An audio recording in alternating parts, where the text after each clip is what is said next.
Good morning. Are you Tasia 1 Mac? Yes, ma'am. And this is cause numbers 24 DCCR 1046 and then 26 DCCR 0085 and 0086. Mr. Mack is charged with criminally negligent homicide. And then those last two are both bell jumping and failure to appears. Mr. Smith, what is the announcement? We signed. Oh, yep. Rejection. There it is. Sorry, they were just coming through. Let me go through then. All right, Mr. Mack.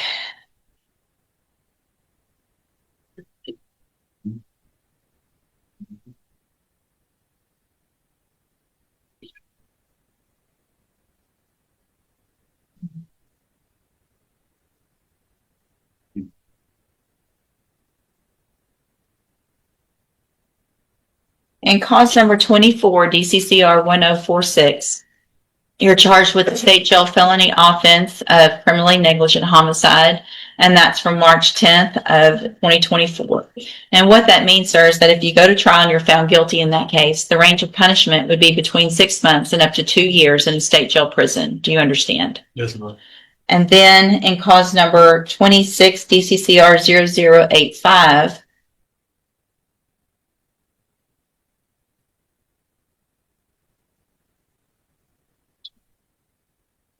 you're charged with a third-degree felony offense of bell jumping and failure to appear from December 15th of 2025.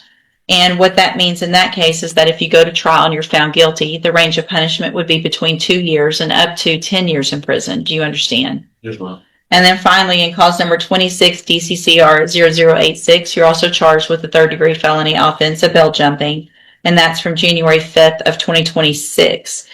Same thing, if you're found guilty in that case, the range of punishment would be between 2 years and up to 10 years in prison. Do you understand? Yes, ma'am.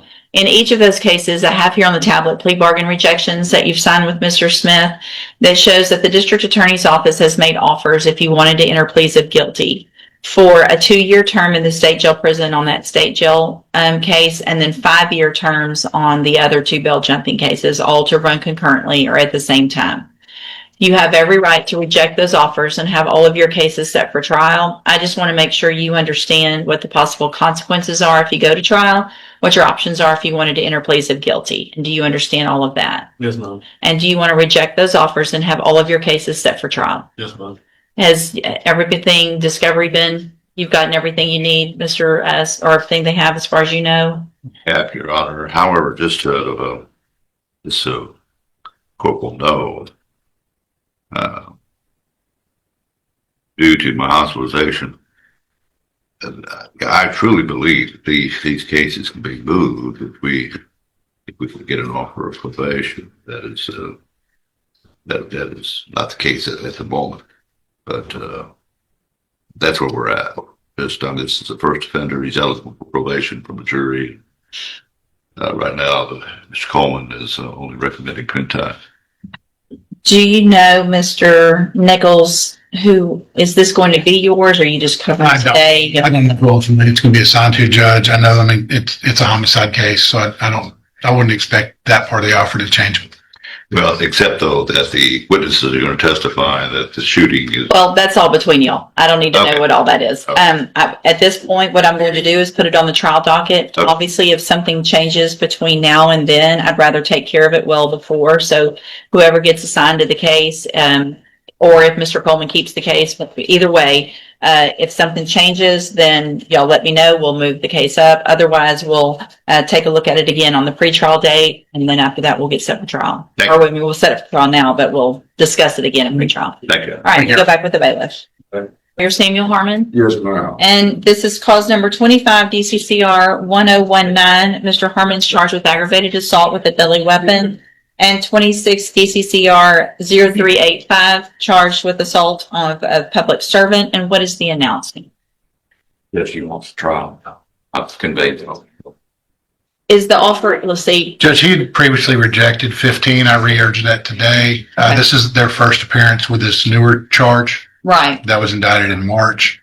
And my offer was for them to run concurrent. So 15 years in each to run concurrent. Yes, Your Honor. And so when we've gone over this before, Mr. Harmon, when it was just the one case, that if you're found guilty in either of these cases, the range of punishment would be that of a habitual offender if that prior criminal history is correct, which means your minimum punishment would be 25 years in prison up to 99 years or life. And you understand that? Yes.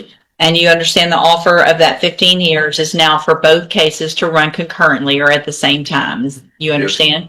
And you want to go forward on both of those cases to trial. Is that correct? Yes, I was wanting time though to hire an attorney. My people are going to give me an attorney. So here's what I'm going to do, just because this has been going on for some time. Obviously, if you get an attorney hired, they can step in at any time. They need to do that as quickly as possible because I'm going to move your cases to the trial docket. Yes. Mr. LeBlanc will begin preparation for trial. And if they get someone hired, they'll substitute in. Otherwise, he will go ahead and be prepared when that trial day comes up. Okay. Okay. All right. And Judge, also that second case, I believe it could be, they try that and then you can turn around and try the next one as well. Yes, Judge, we'd be seeking to stack. So, Mr. Harmon, also, and I know you've gone over that with him as well, Mr. LeBlanc, that if you're found guilty in both of the cases, because those are different offense dates, that the cases could be stacked or run consecutively. If you're given a sentence in one and then they go to trial in the next, then the district attorney's office can ask me, and then it's up to me if those cases are stacked or run at the same time. Do you understand? So it would be stacked, not concurrent. Well, it would be up to me. So it depends on if we go to trial on both of those cases, I would hear all the evidence in both of the cases. And if I decide that whatever sentences you're given in each of those cases, if I think they need to be stacked, then that's up to me. It's not a jury question. It's a court question. Okay. The plea agreement, if you wanted to enter a plea, is negotiated that they would run at the same time if you wanted to take the plea deal. Oh, okay. But if it goes to trial, then it becomes up to me if you're found guilty in both. Does that make sense? Yes, ma'am. Okay. And you want to go to trial? Yes, ma'am. All right. We'll get it set for trial. Then you can go back with the bailiff. Good morning, ma'am. Are you Stacy Tyler? Yes, ma'am. And this is cause number 26, DCCR 0800. Ms. Tyler is charged with aggravated assault with a deadly weapon. Mr. Lewis, what is the announcement? Judge, I've been talking with Ms. Tyler, and initially I was thinking it was just some mitigating information I was going to be getting to the state, but there is some that is material to the facts of the offense, and so I am asking for a little more time to do that, especially considering what the offer is from the state and her exposure. Okay. And do you already have that, or you're waiting to get that from? I am waiting on a little bit of it, Okay. so but it shouldn't take me too long. Okay, so I'm just going to do a normal reset, Ms. Tyler, so that Mr. Lewis can get all of that information from you or whoever's getting that to him, get that information to Mr. Nichols, and then we'll get an announcement at the next court date, okay? You can go back with the bailiff. Janae Landerlow, Mr. Lewis? And we're not going to need her out. We don't Hold on, okay. That's a situation where initially she was set for competency, but I refused to see Dr. Capone. Mm-hmm. I've gotten that worked out to where they can come over and see her at the jail. See her here. Oh, I thought that was And already going to get that. we were trying to see if we can do it next week. I've been talking with Dr. Capone's office. Okay, We're trying to see if a date can be known where she can be brought over next week. Sure. I need to give Kelly on that. all right, we'll just reset, a normal reset, and we'll get her brought over next week. We're not in trial next week, so it shouldn't be a problem. Okay. Are you Jacoby Murphy? Yes, ma'am. And Mr. Parker, will your client read the formal reading of the motion? You will, Your Honor. Mr. Murphy, in cause number 23, DCCR 0900, I have a motion to revoke your community supervision. Shows that you were placed on probation April 1st of 2024 for the offense of theft of property, a state jail felony. And that was, could you make sure, hold on, could you check that and make sure it's fine? Sorry. That was a 2-year term that was probated for 5 years. Is that correct? Yes, ma'am. And it alleges in this motion that you violated your probation. Count 1 alleges Judge, I that, believe we would abandon that one. That one was not filed.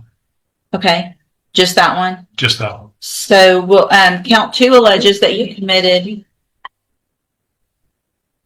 the offense of driving while license invalid, March 14th of 2026 in Bexar County, Texas. And is that true or not true? True. Count 3 alleges that you failed to report to the Jefferson County Probation Department, March 10th of 2026. Is that true or not true? True. Count 4 alleges that you failed to gain permission from Jefferson County to leave the county, and that you were in Bexar County on March 14th of 2026. And is that true or not true? True.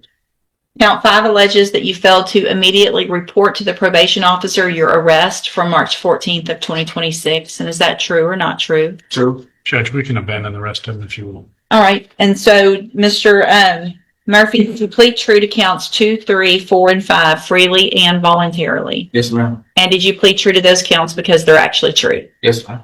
I have here on the tablet some documents that have your signature on them that the state's marked as exhibit number 1. Before you signed these, did you go over them with Mr. Parker? Yes, ma'am. Do you fully understand them? Yes, ma'am. And do you understand, if I follow the agreement that you made with the district attorney, that you'll be waiving or giving up any right to appeal? Yes, ma'am. State tenders number 1. No objection. It's admitted. Is there any evidence that Mr. Murphy is not competent? No, Your Honor. All right, sir, I'm going to find that you entered your pleas of true to counts 2, 3, 4, and 5 freely and voluntarily. Find those counts true. Find sufficient evidence to revoke your probation, and at this time, revoke your probation. Reassess your punishment in accordance with your agreement to a term of 15 months in the state jail prison. You will receive credit on that. And just like that, every choice made inside this courtroom reached its outcome. Some people chose to fight, others admitted their mistakes, but every decision came with a price. Which moment stood out to you the most, and do you think justice was served? Let us know below.